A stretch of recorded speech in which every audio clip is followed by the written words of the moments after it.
Maya's hand shook as she downloaded the intercepted transmissions onto her personal data drive. The station's night cycle cast her quarters in dim blue light, the only other illumination coming from her modified scanner equipment.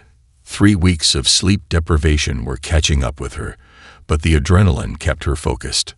The alien language was unlike anything in the linguistic databases, not verbal or written, but mathematical, pure patterns of logic with emotional overlays that her improvised translation matrix was only beginning to decipher. What she had translated so far was enough to confirm her worst fears.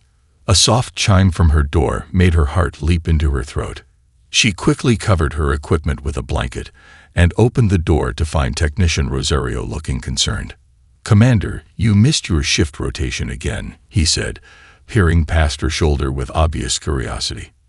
"Sorry, Miguel. I've been tracking that anomaly. It's still moving toward us." She managed a weak smile. "Just some independent research." He frowned. "The captain is asking questions. After your presentation yesterday, people are talking." Maya felt a flash of anger remembering Captain Wallace's dismissive laughter as she presented her findings. Let them talk. In 13 days, they'll wish they'd listened. Miguel's expression changed. "You really believe something's coming?" "I don't believe. I know." She made a split-second decision and pulled him inside, shutting the door. "Look at this."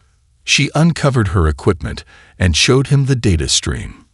The perfect mathematical sequences, too precise to be natural phenomena. "That's not random," he whispered. "It's a communication network, Miguel. I've intercepted thousands of transmissions between hundreds of ships. They're coordinating, they're strategizing, and they're coming straight for us." She pulled up the trajectory map. First Neptune station, then Earth. Miguel stared at the display. Why hasn't long-range detection picked this up? Because they're using some kind of phase technology. They're partially out of sync with our reality until they choose to fully emerge. She pointed to fluctuations in the data. "See these energy spikes? That's them testing our detection capabilities. Have you tried sending this to Earth Command directly? Bypass Wallace." Maya nodded grimly. "Try twice. Messages were blocked at the station's communications hub. Wallace has flagged all my transmissions for review before sending after my fear-mongering incident." Miguel's face paled. "What can we do?" "I need to get this data to Earth, and I need to do it without Wallace knowing." She hesitated, then added, "I've been modifying a maintenance pod with extended life support and communication capabilities. It can't handle a human passenger, but it can carry this." She held up the data drive. "That's against at least 15 regulations," Miguel said quietly. "In 13 days, regulations won't matter anymore." Maya ran a hand through her short, unkempt hair. "The pod launches tonight. If you report me, I understand." Miguel was silent for a long moment, then said, "What do you need me to do?" "Create a diversion at the southern sensor array, just long enough for the pod to clear station detection range." "Consider it done," he said, then added, "Commander, what if you're wrong?" Maya looked directly into his eyes. "Then I lose my career and probably face court-martial. But if I'm right, and do nothing." She didn't finish the sentence. As Miguel left, Maya returned to her translation program. A new message was coming through, larger than any previous transmission. As the translation matrix processed it, 3 words appeared that made her blood run cold. "Harvesting begins soon." She had 13 days to save humanity, and no one believed her. Maya pressed herself deeper into the narrow maintenance shaft as heavy footsteps passed below. The Xelnar moved with eerie synchronization, their exoskeletons pulsing with complex patterns of light that seemed to communicate more information than human language ever could. Neptune Station had fallen in less than 6 minutes. She'd been cleaning air filters when the first alarm sounded. Unlike her colleagues who rushed to battle stations, Maya had immediately headed for the maintenance tunnels, not out of cowardice, but because she prepared for this moment for days. The station's schematics were burned into her memory, along with every blind spot in the security systems. Through a small grate, she watched as Captain Wallace was brought before Excelnar, who stood taller than the others. The captain's face was ashen, his usual arrogance replaced by naked terror. "Your defenses were inadequate," the Excelnar leader said, its voice strangely melodic despite the alien inflection. "You were warned of our coming." Wallace's eyes widened. "No one warned us of anything." The leader's exoskeleton flashed rapidly. "Interesting. Our intercepted communications indicated otherwise. A female designated Commander Chen attempted to alert your species." Maya's breath caught in her throat. They had been monitoring her communications attempts. Chen. That delusional maintenance worker. Wallace laughed nervously. No one took her seriously. The Excelnar leader stepped closer, towering over Wallace. "A serious miscalculation on your part." Maya didn't stay to see what happened next. She crawled backward through the tunnel until she reached a junction that led to the restricted hangar bay where her true goal waited. The XS-7 prototype stealth shuttle. The result of a classified Earth defense initiative, the shuttle was designed to be virtually undetectable to known scanning technologies. The hangar was chaos. Two Xelnar guards methodically examined each vessel, while human technicians cowered in a corner under the watch of another alien. Maya waited until both guards moved toward the far end of the bay, then slipped from the ventilation shaft and behind a stack of supply crates. The XS-7 sat in shadow, its matte black hull absorbing light. Maya had studied its systems remotely for months, another regulation broken in her paranoid preparations. 20 meters of open space separated her from the shuttle. 20 meters that might as well be 20 kilometers. A series of explosions suddenly rocked the station, sending the Xelnar guards hurrying toward the exit. Maya realized with a surge of grief and gratitude that this must be Miguel's work, not just a diversion of the sensor array, but something much bigger. She sprinted for the shuttle, her heart hammering. The remaining Xelnar turned too late as she reached the shuttle's entry hatch. The alien's light patterns flashed what she somehow knew was an alarm call, but the hatch was already sliding closed behind her. Maya's hands flew across the controls, bypassing the standard startup sequence. The shuttle hummed to life as the hangar doors began to close. She gunned the engines, feeling the craft lift. The Xelnar fired some kind of energy weapon, scoring a glancing hit on the hull that made the shuttle's systems flicker momentarily. Then she was through the gap, into the darkness of space. The massive Xelnar fleet spread out before her like a metal constellation. The shuttle's stealth systems engaged automatically, bending light and absorbing energy signatures around the hull.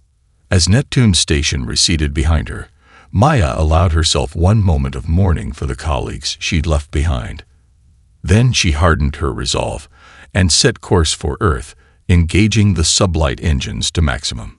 In the storage compartment behind her seat lay the precious data cores she'd managed to steal during the chaos, containing every Xelnar transmission she'd intercepted, along with fresh tactical data about their ships gathered during the invasion.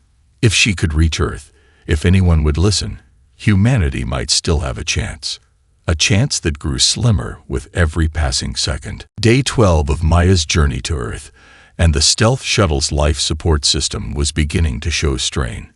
She'd been running on minimal power, drifting whenever possible to conserve fuel and maintain the stealth profile. The cabin temperature had dropped to 15 degrees Celsius to save energy, forcing her to wear the emergency survival suit continuously. Sleep came in short bursts between analysis sessions. The Xelnar data was a goldmine, but deciphering it was like trying to read music without ever having heard a song.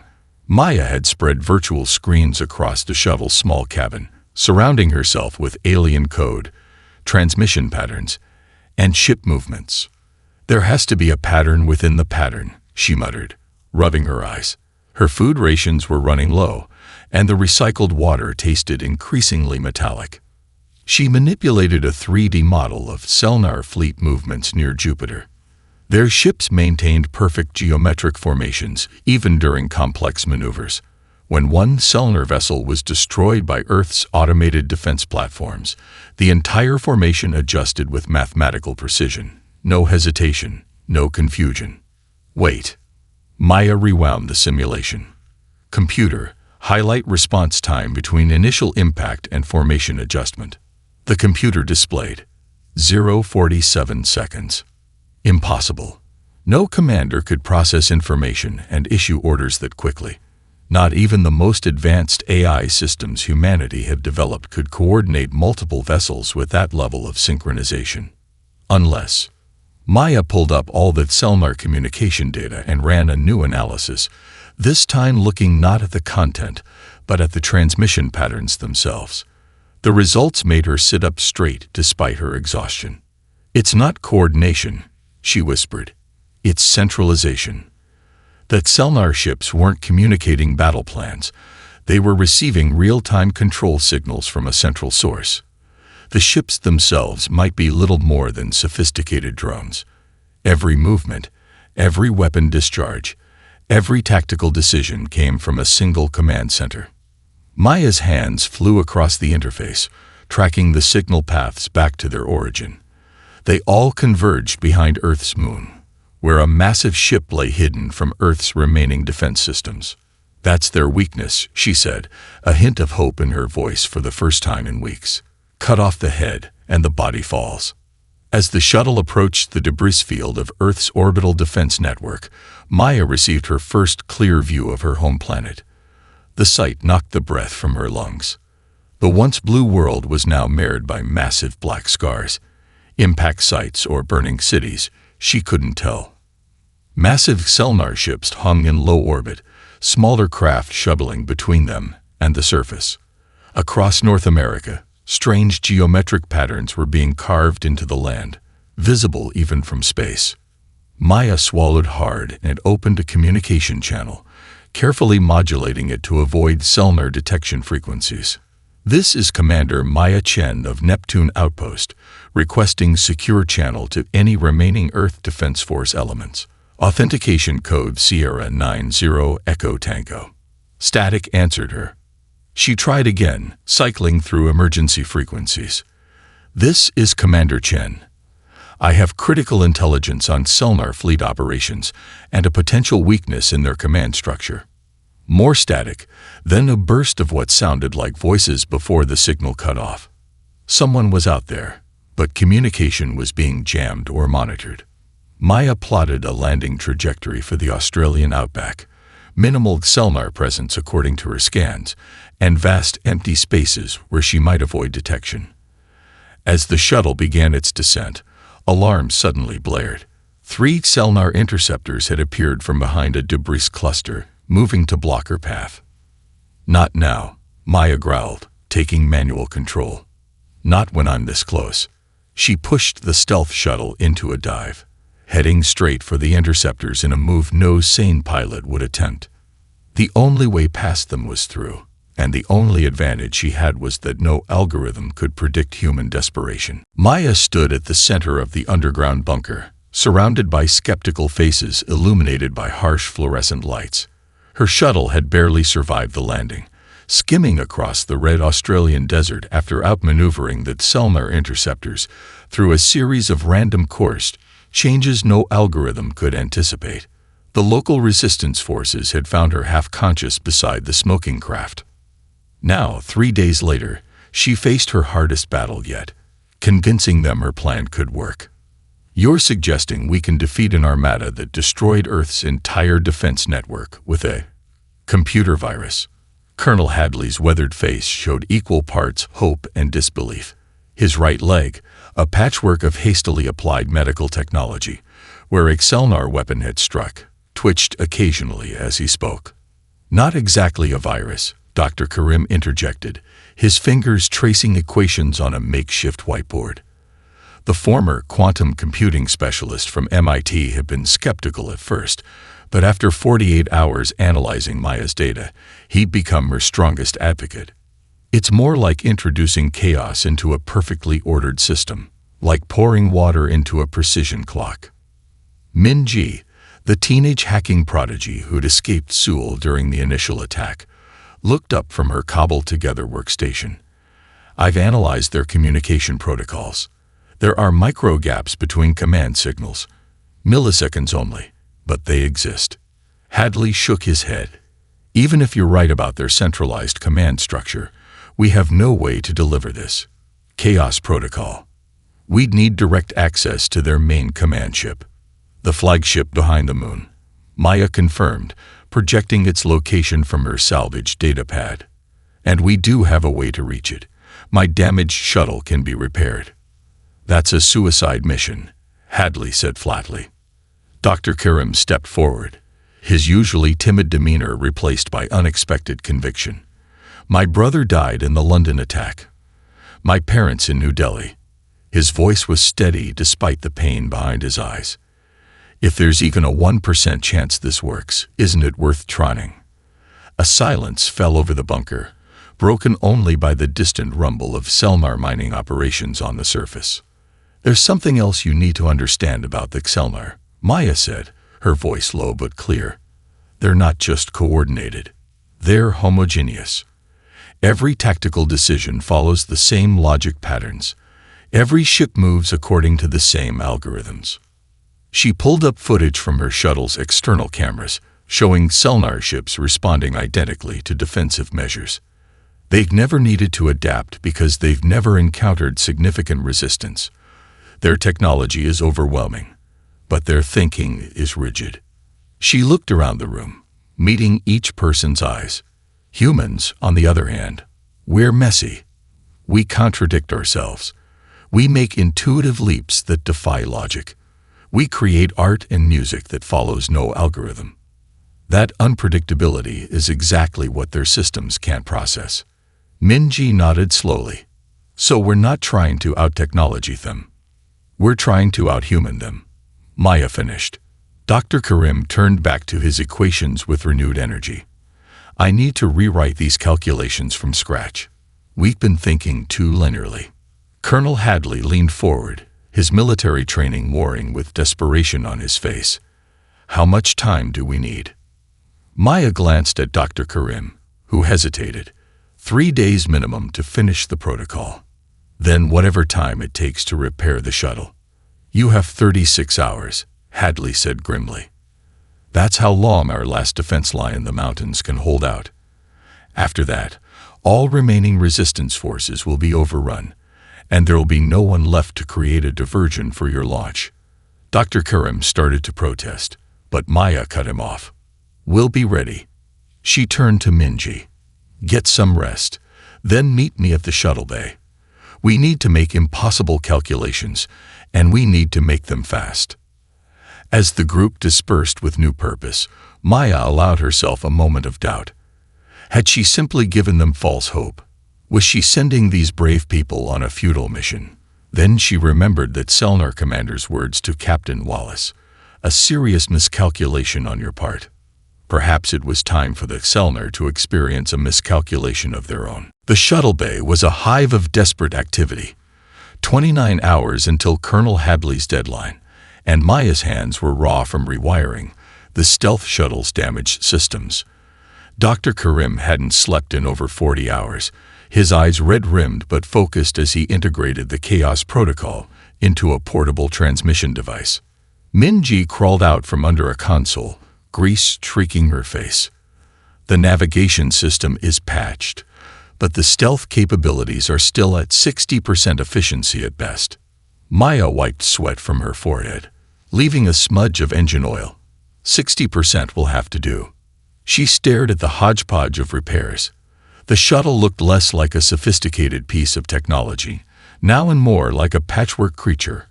Parts salvaged from resistance vehicles, civilian equipment, even a modified kitchen appliance serving as a secondary cooling system. "It's beautiful," Dr. Karim said, joining them with the completed transmitter cradled carefully in his hands. Maya raised an eyebrow. "Beautiful isn't the word I'd use." "But it is," he insisted. "Look at it. No Selnar would ever create something like this. It's inefficient, improvised, contradictory in design. And yet it will fly." He gestured to the transmitter. "Just like this will work. despite breaking every rule of conventional programming. The Chaos Protocol itself was a masterpiece of human irregularity. Binge had coded sections in 5 different programming languages. Dr. Karim had incorporated quantum algorithms that intentionally contained paradoxes. Maya had added tactical subroutines that made intuitive leaps no artificial intelligence would consider. The result was a digital Frankenstein's monster designed to inject pure human unpredictability into the Selner's perfect systems. Colonel Hadley limped into the bay, his face grim. The Western defense line has fallen. We're accelerating the timetable. He handed Maya a tablet showing the most recent scans of lunar space. Your launch window is in 5 hours. After that, Selner patrols will make it impossible to reach the flagship undetected. 5 hours. Binge looked up in alarm. We still need to finish the shield calibrations. Then you better work faster, Hadley replied, though his tone held concern rather than criticism. He turned to Maya.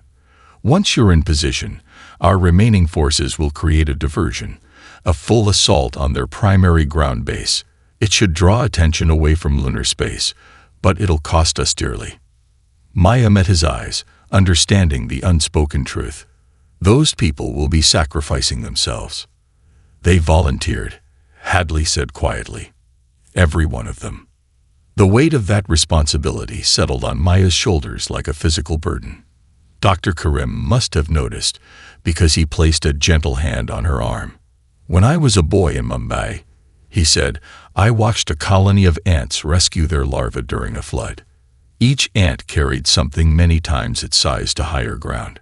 Some were washed away, but they never stopped trying. He nodded toward the shuttle. Humanity has always been like those ants. We're small against the forces of nature, but we persist against impossible odds. The bunker's emergency lights suddenly flashed red. Binge's tablet pinged with an alert.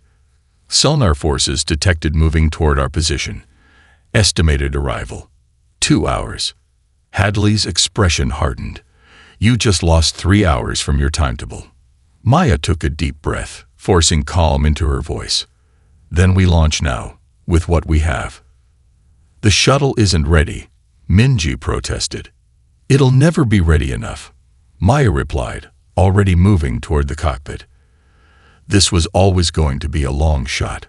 She began the launch sequence, watching as warning indicators flashed across the console. Systems operating at minimal capacity, fuel reserves critically low, stealth capabilities compromised. Colonel Hadley looked at her with newfound respect. Commander Chen, I wish we'd had you when the invasion first began. Maya's hands paused over the controls. We had plenty of people who saw what was coming, Colonel. What we lacked were people willing to listen. She continued the pre-launch sequence. Let's make sure that if humanity survives this, we don't make the same mistake again. Space stretched before Maya in silent hostility as the patched-together shuttle limped toward lunar orbit. The Earth hung behind her, a wounded blue sphere partially obscured by Selnar ships. She'd managed to slip past the initial defense grid by riding the electromagnetic wake of a larger Selnar transport vessel, a trick that had nearly fried her remaining navigation systems, but had confounded their sensors long enough to gain a head start. Approaching lunar dark side in 17 minutes, she muttered to herself, checking the failing instruments. The shuttle's temperature was rising dangerously as coolant leaked from a hairline fracture in the secondary system. The cabin smelled of burning insulation and overloaded circuits. Maya adjusted her trajectory, using minimal thruster bursts to conserve what little fuel remained. The Chaos Protocol transmitter was secured beside her, its improvised casing warm to the touch. Dr. Karim had called it their digital Trojan horse, though in this version of the story, the Greeks had almost no chance of success. Her communication system crackled with sudden activity. Colonel Hadley's voice came through distorted but recognizable. Operation Diversion is commencing. May your gods go with you, Commander. Through the viewport, Maya watched as dozens of small craft launched from Earth's surface, heading directly toward the main Selnar ground base. It was humanity's last coordinated attack, a desperate, doomed charge meant only to draw attention away from lunar space. Her throat tightened as she watched Selnar ships immediately move to intercept them. "Not in vain," she promised quietly. "Not if I can help it." As predicted, the Selnar response was overwhelming but utterly predictable. Ships moved in perfect geometric formations, adapting their patterns with mathematical precision, but no creativity. Maya used their predictability against them, plotting her course through the gaps in their coverage that appeared as they redistributed forces to counter Hadley's attack. The moon loomed larger in her viewport, its cratered surface offering welcome shadow. Just beyond its dark side waited the Selnar flagship, a massive structure nearly 2 kilometers long, shaped like an elongated diamond with crystalline protrusions. Hidden from Earth's view, it orchestrated the entire invasion with ruthless efficiency. Maya's sensors suddenly screamed in warning. 2 Selnar patrol ships had appeared from behind a lunar crater, moving directly into her path. There was no time to alter course. They would spot her in seconds. Making a split-second decision that no algorithm would predict, Maya cut all power to the shuttle. Every system went dark. Life support, engines, even the artificial gravity failed simultaneously. The craft immediately began to tumble, its momentum carrying it forward on an uncontrolled trajectory directly toward the patrol ships. In the sudden silence, Maya floated from her seat, the transmitter clutched tightly to her chest. Through the spinning viewport, she caught flashes of the patrol ships growing larger, then smaller, then larger again as her shuttle tumbled helplessly through space.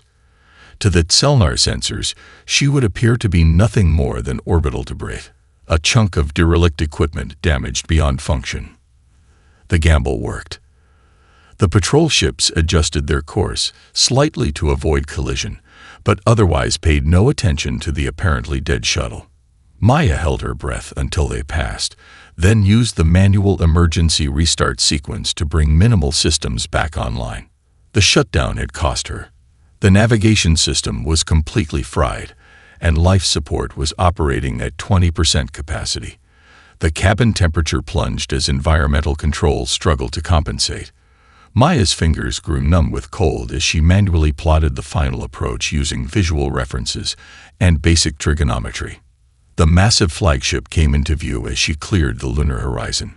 Its surface pulsed with the same light patterns she had observed in Selnar communication, a visible manifestation of the central intelligence controlling the entire Armada. "There you are," Maya whispered, her breath fogging in the freezing cabin. The head of the snake. As she approached, a new problem emerged. There was no obvious entry point, no hangar bay or docking port visible on the ship's crystalline surface. The plan had been to breach the flagship somehow, but now that seemed impossible. Then she noticed something unexpected. Smaller Selnar vessels were simply passing through the hull at specific points, the crystalline surface parting like liquid before reforming behind them. Phase technology. The same technology that had hidden their approach to the solar system. Maya adjusted course toward the nearest entry point, her hands shaking from both cold and anticipation. The transmitter would need direct connection to the flagship systems. There was only one way to deliver it now. "Looks like I'm going inside after all," she said grimly, setting the collision course. The transition through that Selnar flagship's hull felt like passing through electric honey, a viscous resistance that made Maya's teeth vibrate and her vision blur. For 3 terrifying seconds, the shuttle seemed suspended between states of matter, neither solid nor liquid nor gas. Then they were through, the craft shuddering as its systems struggled to reorient. Maya found herself in a vast internal hangar that defied human architectural logic. The space curved in impossible ways, with walkways that seemed to defy gravity and light that emanated from nowhere and everywhere simultaneously. Smaller Selnar vessels hung suspended in crystalline cradles, maintained by insectoid service drones that moved with mechanical precision. Alarms blared instantly, not human sounds but discordant harmonic tones that set Maya's nerves on edge. Her unplanned arrival had triggered security protocols. The shuttle's stealth capabilities, compromised as they were, provided no protection now that she was inside. Maya snatched the Chaos Protocol transmitter and an emergency oxygen mask. No time for a proper plan. The transmitter needed direct connection to the flagship's central systems, wherever those might be. She hit the emergency hatch release, and the airlock cycled open. The Selnar atmosphere was breathable but unpleasant, too rich in some gases, too poor in others. Through her mask, it smelled faintly of ozone and something like cinnamon. Maya dropped to the deck as two Xelnar security drones whizzed overhead, their sensors sweeping the area.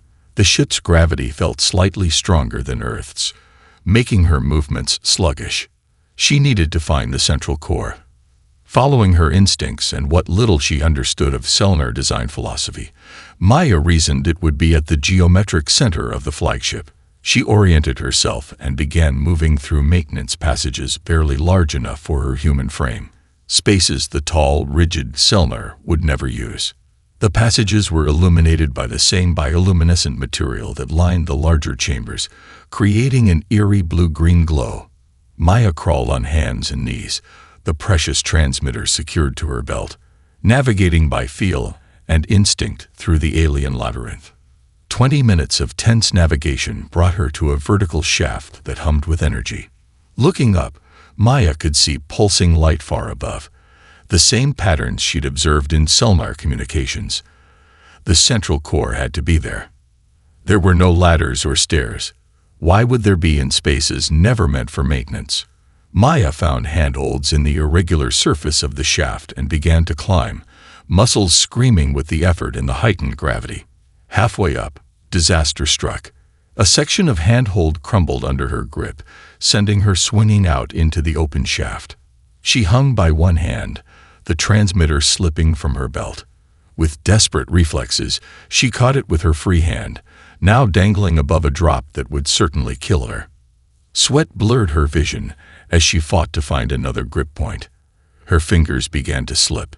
In that moment of crisis, Maya thought of Earth, of sunsets over the Pacific, of the smell of rain on hot pavement, of all the small human moments that the Selnar could never understand or quantify. With a surge of desperate strength, she swung her body and found purchase on the opposite wall of the shaft. Inch by painful inch, she resumed her climb toward the light above. When she finally reached the top, the sight took her breath away. The central chamber was a massive spherical space, dominated by a crystalline structure that could only be the flagship's quantum core, an intricate lattice of light and matter that pulsed in complex patterns. Information flowed visibly through it in streams of colored light, coordinating the entire Selnar invasion force. Around the core, a dozen Selnar technicians worked at control interfaces unlike anything in human technology, surfaces that responded to light patterns from their exoskeletons rather than physical contact. And standing on a raised platform overlooking it all was a Selnar unlike the others, taller with an exoskeleton that shifted through more complex patterns. This had to be the Admiral, the commanding intelligence of the entire Armada. As if sensing her presence, the Admiral turned, light patterns rippling across its surface in what Maya somehow knew was surprise. It spoke, its voice resonating not through the air, but directly in her mind. "The human anomaly," it said. "The variable our algorithms could not predict. How fascinating that you made it this far." Maya stood before the Selnar Admiral, the Chaos Protocol transmitter clutched against her chest. Around them, the quantum core pulsed with intricate light patterns that orchestrated destruction across Earth. The other Xelnar technicians had frozen in place, awaiting commands from their leader. "You've come to destroy us," the Admiral stated. It wasn't a question. "I've come to stop you," Maya corrected, her voice steadier than she felt. "There's a difference."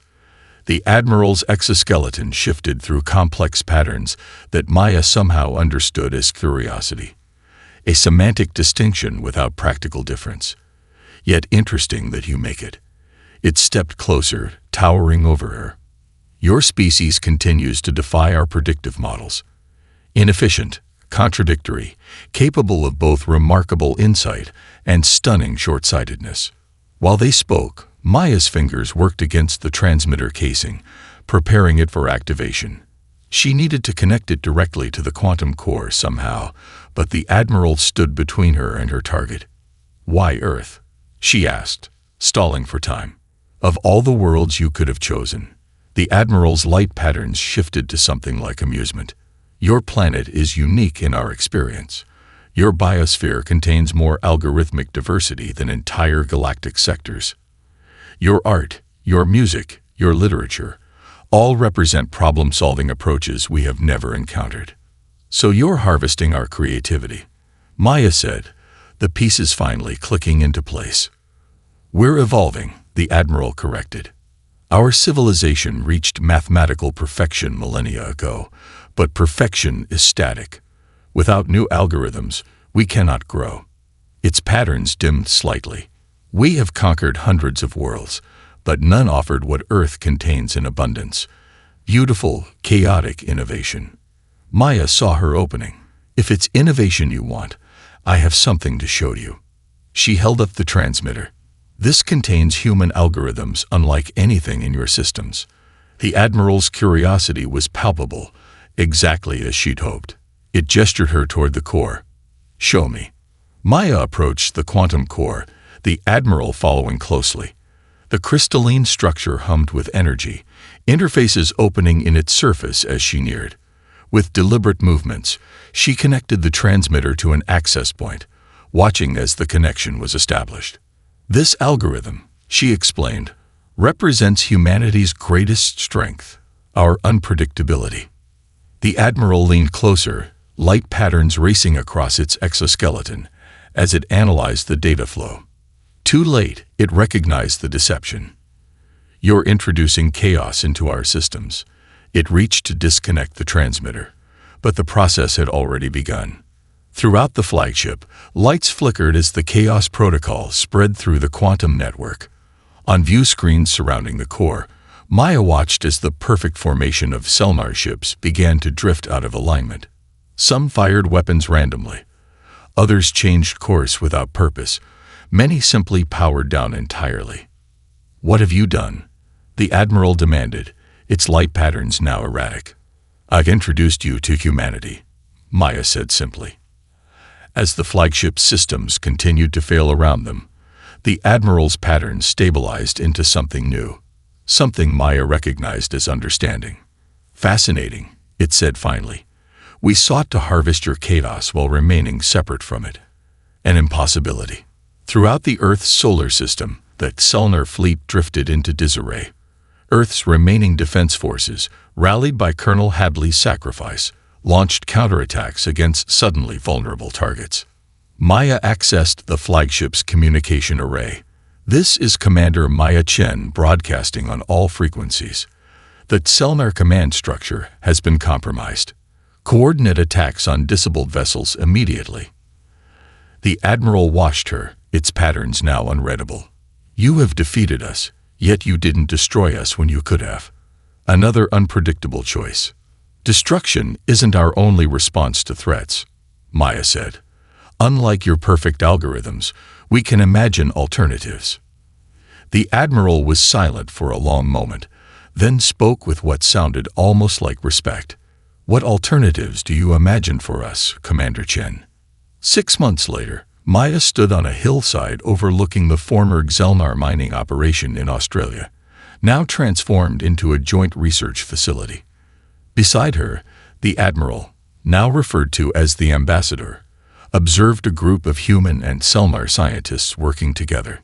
"They're still struggling to communicate," the Ambassador noted, its light patterns showing what Maya had learned to recognize as amusement. "That's the point," she replied. "The struggle itself generates new patterns, new connections." She gestured toward the facility. "Your people gain unpredictability. Ours gain technological understanding. Both evolve." Above them, a ship launched toward distant stars, its hull bearing a new insignia, a perfect geometric pattern with intentional, beautiful imperfections. "Chaos and order," the Ambassador said. "Perhaps neither is complete without the other." Maya smiled as the ship disappeared into the blue Earth sky. That's the most human thing I've ever heard you say.